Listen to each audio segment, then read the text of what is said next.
Congress party అధికారంలోకి వచ్చింది. మన పక్క రాష్ట్రం ఏపీలో జగన్మోహన్ రెడ్డి గారు ఓడించి చంద్రబాబు నాయుడు గారు జనసేన బీజేపీ అధికారంలోకి వచ్చారు. ఇలా ప్రభుత్వాలు మార్పులు మనం చూస్తున్నాం. ఒక ముఖ్యమైన మార్పు ఏంటంటే కేంద్రంలో గతంలో 306 స్థానాలు ఉన్న బీజేపీ సొంత బలం ఇవాళ 240 స్థానాలు తగ్గింది. అంటే బీజేపీ పట్ల ప్రజల్లో నిరాసక్తత, బీజేపీ విధానాల పట్ల వ్యతిరేకత వస్తుంది. అటు బీజేపీని పార్లమెంట్లో 60 సీట్లు తగ్గించినటువంటి భారత ప్రజానీకానికి మొదటిగా వ్యవసాయ కార్మిక సంఘం జేజేలు పలుకుతా ఉంటే వారికి అభినందనలు తెలియజేస్తామని, రెండో చేస్తామన్నటువంటి కాంగ్రెస్ ప్రభుత్వాన్ని ఎన్నుకున్నందుకు కూడా తెలంగాణ ప్రజలకి మన అభినందనలు తెలియజేయాలి, కృతజ్ఞతలు తెలియజేయాలి. ప్రభుత్వాలు కేంద్రంలో బీజేపీ బలం తగ్గింది, కానీ బీజేపీ బలం తగ్గొచ్చు, మతోన్మాద హిందుత్వం యొక్క ప్రమాదం తగ్గలేదు, మనధర్మం యొక్క ప్రమాదం తగ్గలేదు. రాజ్యాంగానికి ఎదురవుతున్నటువంటి సవాళ్ళ యొక్క తీవ్రత కూడా కొనసాగుతూనే ఉంది. ఈ నేపథ్యంలో కేంద్రాల్లో రకరకాల వాగ్దానాలు మన ఎన్నికల్లో మనం చూసాం. వెంకటరామరావు చెప్పాడు, తెలంగాణ ముఖ్యమంత్రిగా ఎన్నికైనటువంటి రేవంత్ రెడ్డి గారు ఇదే నిజామాబాద్కు వచ్చారు, ఇతర ప్రాంతాలు తిరిగారు. నేను మా ప్రభుత్వం అధికారంలోకి వస్తే గత ప్రభుత్వం రైతు బంధువులు పెట్టింది, నేను కూలి బంధువులు పెడతాను, 12,000 రూపాయలు ప్రతి కూలి వాడికి ఇస్తానని చెప్పాడు. మీకు గుర్తుందమ్మా, ఇస్తానని చెప్పాడా లేదా? ఇచ్చారా? ఇంకా ఇవ్వలేదు. అంటే ఆయన సూపు అంతా రైతుల మీద ఉంది, ఇంకా కూలీల మీద ఆయన సూపు మారలేదు. ఏమైనా మారింది అని అంటే మహిళలకు ఉచితంగా బస్సు ఎక్కించడం, అంతకుమించి ఇంకేం జరగలేదు. అలాంటి వాళ్ళకి సొంత ఇంటి స్థలం ఉంటే 5 లక్షలు ఇస్తాము, అదే ఎస్సీ ఎస్టీ 6 లక్షలు ఇస్తాము, సొంత ఇంటి స్థలం లేనటువంటి వాళ్ళకు మేము ఇల్లు కట్టి ఇస్తామని చెప్పారు. ఇంకా ఇల్లు కట్టే పని ఎక్కడ ప్రారంభం కాలేదు. అలాగే పెన్షన్ ఇంతకుముందు 2,000 వస్తుంది, మేము అధికారంలోకి వస్తే ఎంత ఇస్తామని చెప్పారు? 8,000, 4,000 ఇస్తామని చెప్పారు. ఇంకా దాని మీద ముఖ్యమంత్రి గారికి సంతకం పెట్టే తీరిక దొరకలేదు. మరొకటి ఏం చెప్పారు? నేను కనుక ముఖ్యమంత్రి తెలంగాణ అధికారంలోకి వస్తే అందరికీ ఉపాధి కల్పిస్తాను, 2 లక్షల ఉద్యోగాలు ఇస్తానని చెప్పారు. ఇంకా అమల్లోకి రాలేదు. మేము అధికారంలోకి వస్తే ఉపాధి హామీ 10 దినాలు 150 పెంచుతాము, రోజు కూలి ఎంత ఇస్తామని చెప్పారు రేవంత్ రెడ్డి గారు? 400 ఇస్తామని చెప్పారు. ఇంకా దాని గురించి ముఖ్యమంత్రి గారికి మాట్లాడడానికి తీరిక దొరకలేదు. కానీ తెలంగాణ ముఖ్యమంత్రి గారు మీరు చాలా హామీలు ఇచ్చారు అని నేను మీకు రివ్యూ చేస్తున్నాను. అర్థం ఏమిటంటే, మనం అరకు దున్నేటప్పుడు ఎట్లు తరగలు పోయి అనుకోండి, అరకు దున్నేటప్పుడు ఏం చేస్తాం? ఎట్లు కదలట్లేదు. కదలకపోతే దున్నే రైతు ఏం చేస్తాడు? కొట్టుకుంటారా? ముళ్ళగడతో పొడుస్తూ ఉంటారా? ముళ్ళగడతో పొడుస్తూ ఉంటారు. ఇప్పుడు రేవంత్ రెడ్డి గారిని కూడా పొడవాల్సిన అవసరం వచ్చింది అనేది మనం దృష్టికి తీసుకొని వస్తా ఉన్నాము. ఎందుకంటే 31,000 కోట్ల రూపాయల రైతులకి రద్దు చేస్తానని చెప్పిన సంతోషమే. మా 12,000 సంగతి ఏంటి? మా 5 లక్షల సంగతి ఏంటి? మా 4,000 సంగతి ఏంటి?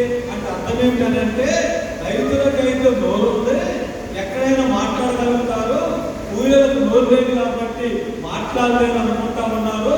కూలీలకు నోరు లేకపోవచ్చు, కానీ కూలీల వెనక ఎర్ర జెండా ఉంది అనేది రేవంత్ రెడ్డి గారికి చెప్పాలి. దానికోసం ఈ సదస్సుని ఇక్కడ ఏర్పాటు చేసాం. చెప్పాలా లేదా? మనం చెప్పాలా లేదా? మన నిజామాబాద్ వాళ్ళకి మనుషులు మంచిగా లేదా నోరు తక్కువ ఉంటుంది, మాట్లాడసరిగా. కానీ మనం మాట్లాడకుండా ప్రభుత్వం కదలటం సాధ్యం కాదు. ఇది ఒక విషయం.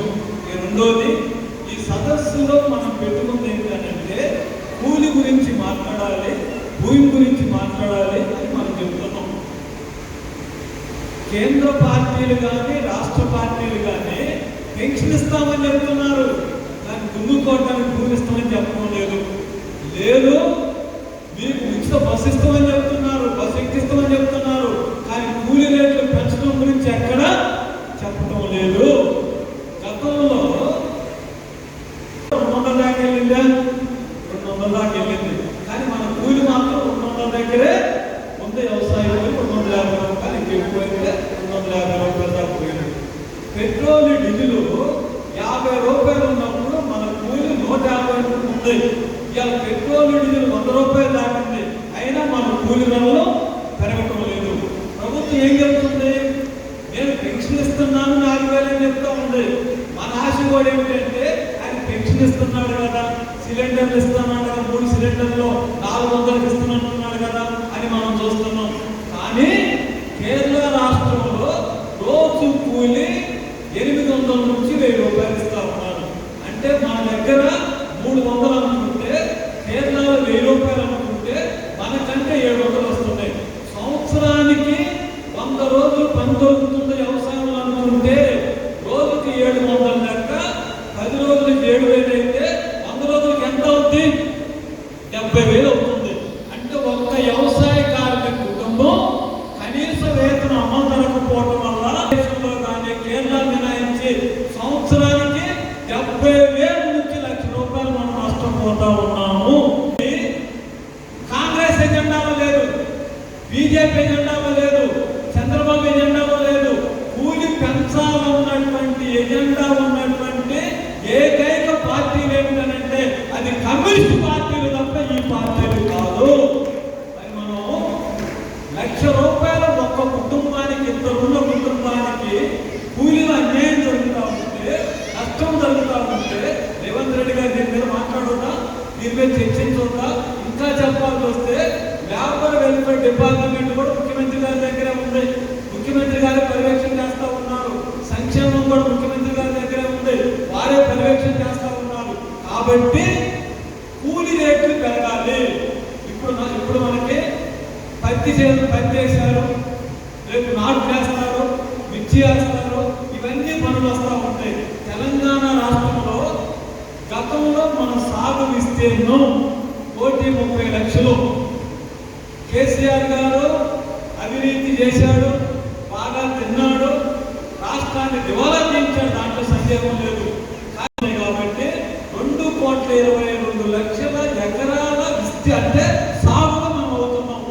మనం అడిగేది ఏంటంటే ఈ 2,20,00,000 ఎకరాల్లో 1,00,000 ఎకరాల్లో తెలంగాణ రాష్ట్రంలో వరి పండుగ ఉంది. ఒక్కొక్క ఎకరానికి యంత్రాలు వచ్చిన తర్వాత కూడా 40 నుంచి 50 పందెనాలు దొరుకుతూ ఉన్నాయి. 1,00,000 ఎకరాల్లో వరి పండుతా ఉంటే 50 నుంచి 60 లక్షల ఎకరాల్లో తెలంగాణ రాష్ట్రంలో పత్తి పండుతా ఉంది. మొత్తం భారతదేశంలో పత్తి సాగు ఎక్కువ ఉన్నటువంటి 3 రాష్ట్రాల్లో మహారాష్ట్రలో ఉంది, ఇంకొన్ని ప్రాంతాల్లో ఉంది, మన దగ్గర ఉంది.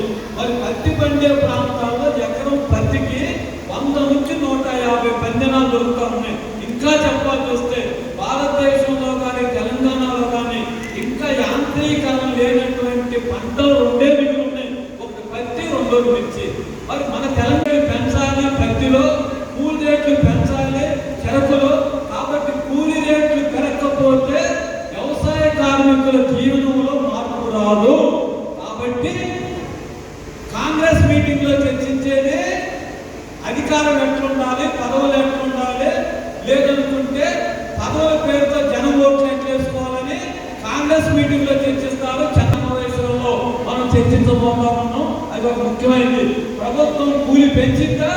కూలి కనుక పెంచకపోతే వచ్చే వ్యవసాయ సీజన్లో, పంటల సీజన్లో సమ్మెలు చేస్తాం, కూలి పెంచుకుంటాం అని ప్రభుత్వాన్ని హెచ్చరిక చేయాలా?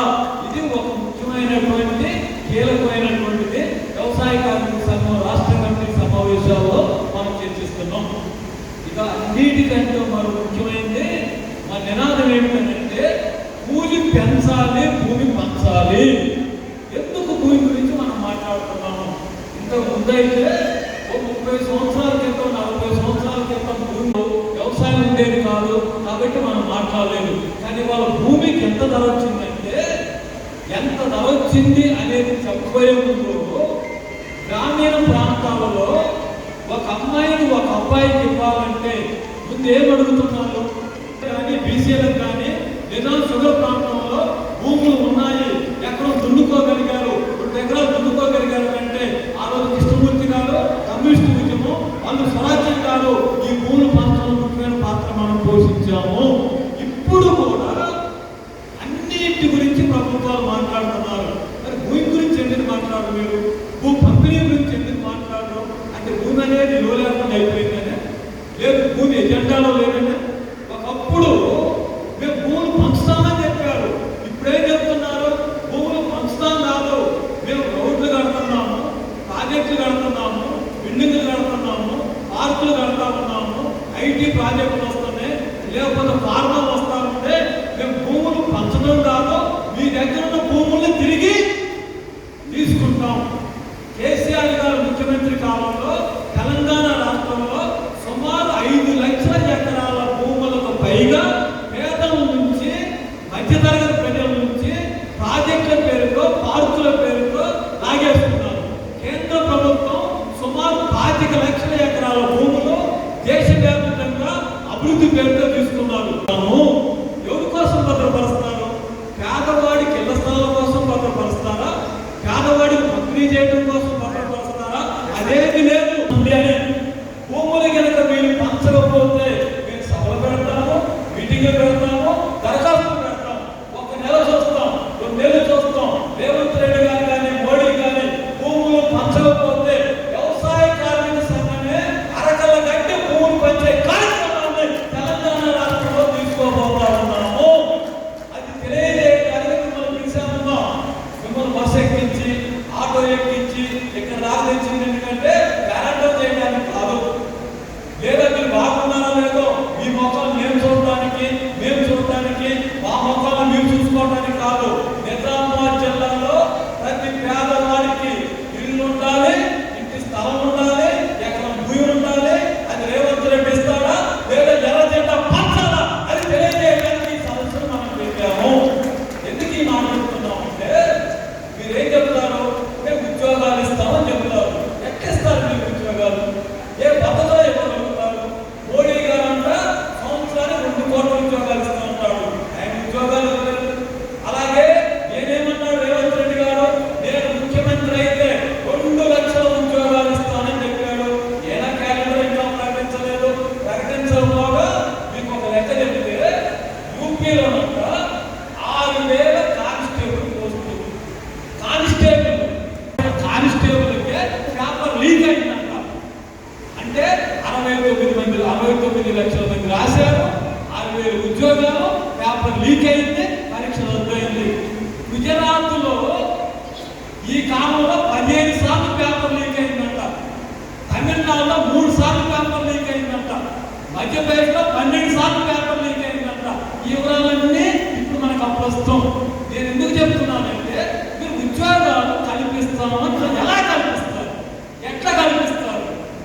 రేవంత్ రెడ్డి గారు మీ దగ్గర మార్గం లేదు, మోడీ గారు మీ దగ్గర మార్గం లేదు, మా దగ్గర మార్గం ఉంది.